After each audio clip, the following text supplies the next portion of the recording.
কালিও মই দেখিছোঁ যে কালিও তেওঁ মোলৈ এটা মেছেজ পঠিয়াইছে, you are my best friend forever বুলি। তুমি মোৰ আপুনি মোৰ জীৱনৰ আটাইতকৈ ডাঙৰ বন্ধু বুলি লিখিছে। মই এটাই কথা কৈছোঁ তেওঁ, আপুনি বিজেপি নাযাব, আৰু একো কোৱা নাই। মই বিজেপি নাযাব, আপোনাক যি কৰিব লাগে কৰিম, বিজেপি নাযাব। বিজেপি যদি গুচি যায় তেতিয়াহ'লে মানে বুজিছোঁ, সেইটোৱে যদি গুচি যায় গ'ল, তেতিয়াহ'লে আৰু তেওঁৰ লগত আৰু মোৰ সম্পৰ্ক নাথাকে আৰু। মানে একচুৱেলি মই আপোনালোকে দেখিছে যে মই আজি একেবাৰে সংবাদ মাধ্যমলৈ আহিব খোজা নাই। মানে মোৰ এনেকুৱা লাগিছে যে মোৰ ঘৰৰ ককা এজন মৰি গ'ল। ভূপেন দাক বিশ্বাস কৰিছিলোঁ, আৰু ভূপেন দাৰ এনেকুৱা আদৰ্শগত পতনটো মোৰ মৃত্যুৰ নিচিনাই লাগিছে। মানে ককা এজনৰ মৃত্যুৰ নিচিনাই লাগিছে। তেখেতক বহুত সন্মান কৰিছিলোঁ। যিকোনো প্ৰব্লেম হ'লে তেখেতলৈ ফোন এটা কৰোঁ, তেওঁৰো কিবা এটা টেনশ্যন হ'লে মোলৈ ফোন এটা কৰে। আৰু মই সঁচাকৈ কৈছোঁ, মানে অসমৰ ৰাজনীতিত যদি আটাইতকৈ ভাল পোৱা মানুহ কোনোবা এজন আছিলে, আটাইতকৈ ভাল পোৱা মানুহবিলাকৰ ভিতৰত তেখেত এজন মোৰ প্ৰিয়তম ব্যক্তি আছিল। মই সেইবিলাকতো নাজানো, সেইবিলাকতো মই নাজানো। তেওঁলোকৰ ৰাজ্যসভা নিৰ্বাচনত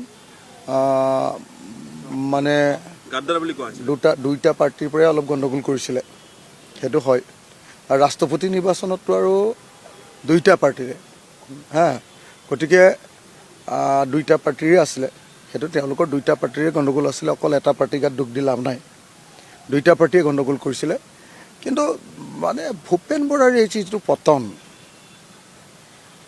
এই পতনটো মানে মই ভাবোঁ যে এটা অতি ক্ৰিটিকেল পিৰিয়ডত, একদম নিৰ্বাচনৰ আগত, এনেকৈ ব্যক্তিগত স্বাৰ্থৰ কাৰণে, নিজক বচাবৰ কাৰণেই হওক বা নিজক ওপৰলৈ উঠাবৰ কাৰণেই হওক, তেওঁ যিটো কৰিছে, এইটো মই ভাবোঁ যে জাতিৰ বিৰুদ্ধে তেওঁ অৱস্থান লৈছে, মানুহৰ বিৰুদ্ধে তেওঁ অৱস্থান লৈছে।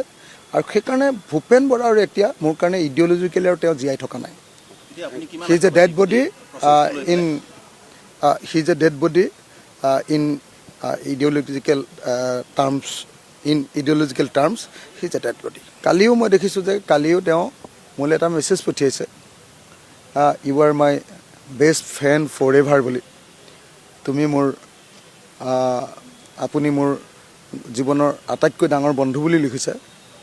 মই এটাই কথা কৈছোঁ তেওঁ, আপুনি বিজেপি নাযাব, আৰু একো কোৱা নাই। মই বিজেপি নাযাব, আপোনাক যি কৰিব লাগে কৰিম, বিজেপি নাযাব। বিজেপি যদি গুচি যায় তেতিয়াহ'লে মানে বুজিছোঁ, সেইটোৱে যদি গুচি যায় গ'ল, তেতিয়াহ'লে আৰু তেওঁৰ লগত আৰু মোৰ সম্পৰ্ক নাথাকে আৰু। কালিও মই দেখিছোঁ যে কালিও তেওঁ মোলৈ এটা মেছেজ পঠিয়াইছে, you are my best friend forever বুলি। তুমি মোৰ আপুনি মোৰ জীৱনৰ আটাইতকৈ ডাঙৰ বন্ধু বুলি লিখিছে। মই এটাই কথা কৈছোঁ তেওঁ, আপুনি বিজেপি নাযাব, আৰু একো কোৱা নাই। মই বিজেপি নাযাব, আপোনাক যি কৰিব লাগে কৰিম, বিজেপি নাযাব। বিজেপি যদি গুচি যায় তেতিয়াহ'লে মানে বুজিছোঁ, সেইটোৱে যদি গুচি যায় গ'ল, তেতিয়াহ'লে আৰু তেওঁৰ লগত আৰু মোৰ সম্পৰ্ক নাথাকে আৰু।